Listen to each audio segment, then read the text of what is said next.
Autumn is the traditional time for harvesting all the fruits and vegetables from the earth. And more people in and around Brighton are growing their own produce. I would love to grow my own, but living in a flat, I've had no experience. Yet. The Brighton Permaculture Trust teaches a variety of courses for growing your own fruit and veg. So I asked Pippa, who teaches their practical permaculture course, if she could share some of her wisdom. Let's go get our hands dirty. Hi! How are you? So I'm just doing a bit of weeding. Getting out dandelion from this bed, which has got rocket and strawberries growing in it. If you go over here, we're going to do some potting up.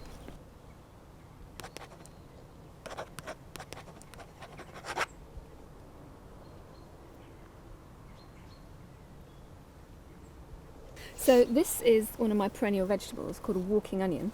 So it just looks like an onion, but it hasn't got a bulb under the ground. And the head bends over into the earth and plants itself, and you get a whole little forest of walking onions.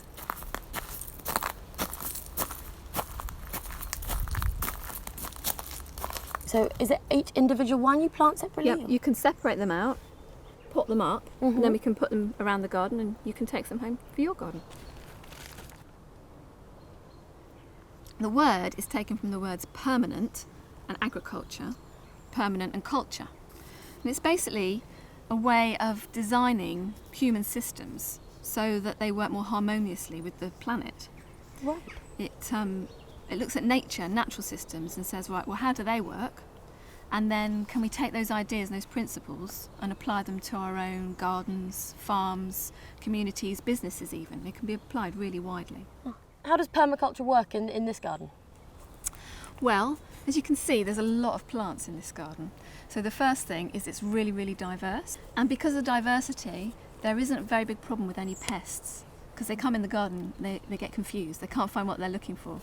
Another really important thing is that everything in the garden has got more than one function.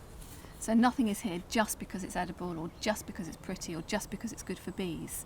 We're trying to think of lots and lots of functions from each plant so that they all kind of work together and make a web.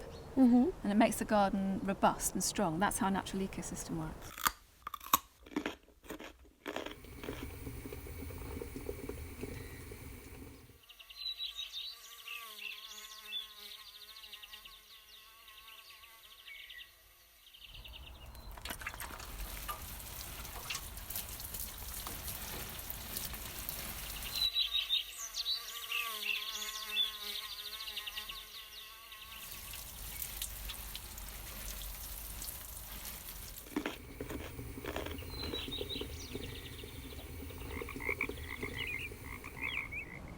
So these are some of the more common vegetables that you'd find in allotments and so on.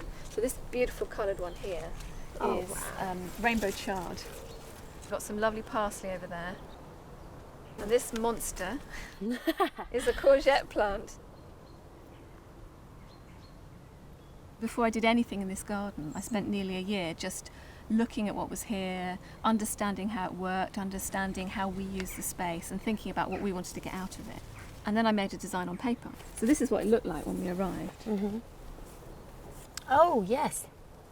This is where we're sat now, you see. So after a year of observation, I made this plan, which shows roughly where we've got all the beds and the pond and so on. And this is what I worked from. So the idea is that you make your mistakes on paper.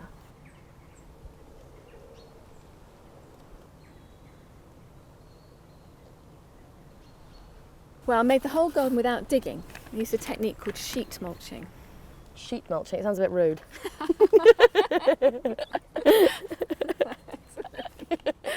Do tell. All it is basically is putting layers, sheets of organic material on top of the grass that was here already to build up the beds, kill the grass underneath, and build up the beds and then plant it straight into it. I did some in my neighbour's garden with a course I ran recently.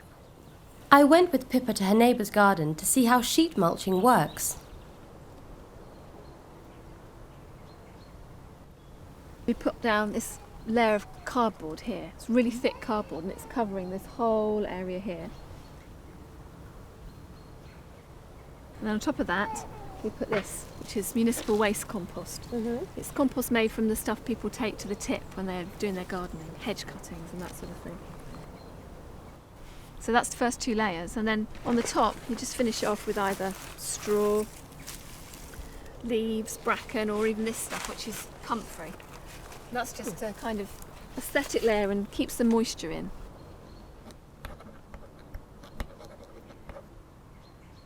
Once I understood the principles of sheet mulching, they made a lot of sense.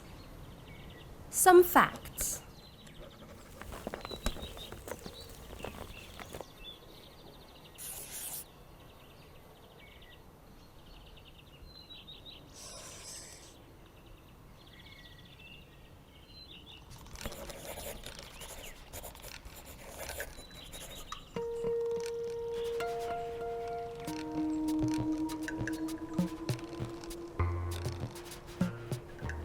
Pippa's garden is beautiful, but most of us don't have access to our own plots to work on. So now I'm meeting Hedvig from the Permaculture Trust, who's been involved in setting up several community gardens here in Brighton.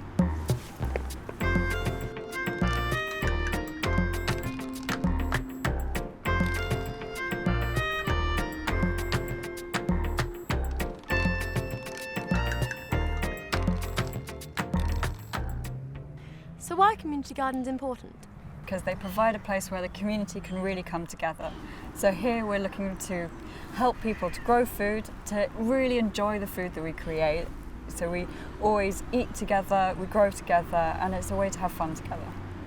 What kind of people get involved? All sorts of people. There are dog walkers who come across, there are the local school kids, and there are just people who live in the local area. I got involved with the garden from quite an early stage because I was quite keen for people in the local community to be growing more food and just getting involved as teams of people. What I enjoy the most has probably been learning more about the design process and the permaculture principles. So why do you advocate permaculture? Because in my experience it works. It's the one system that brings together the people and the growing and the environment basically. So it's not like organic gardening, it's the combination of the two. So how would somebody get involved in creating a community garden? One of the ways that people have got involved here was actually through the community compost scheme that we've set up with the support of the council and Harvest. Anyone can bring their kitchen waste to the community compost and then we connect it into the garden itself. You can pick the food that's here as a result.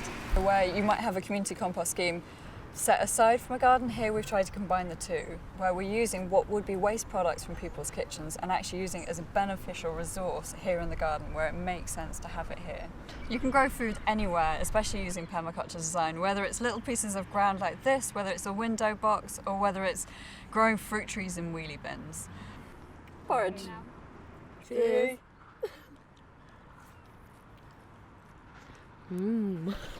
Hedvig took me to where she grows vegetables. So this is my little garden, and it's a transformation of basically what is a garage without a roof like next door. That's all on concrete, all raised boxes, and we've transformed it into this little space where we can grow food. Again, loads of flowers, edible flowers. Oh, that's beautiful. Smell that. It's amazing. Oh wow, it's really peppery. Got some little strawberries, so wild strawberries. Nasturtiums that are edible leaves, edible flowers, edible seeds. Pansies, edible flowers. The buckler leaf sorrel, so there are all sorts of things in a really small space, all growing together. It's amazing. So here is some garlic chives. Does it smell garlicky? Yeah, the leaves do. Won't be kissing anyone tonight. No.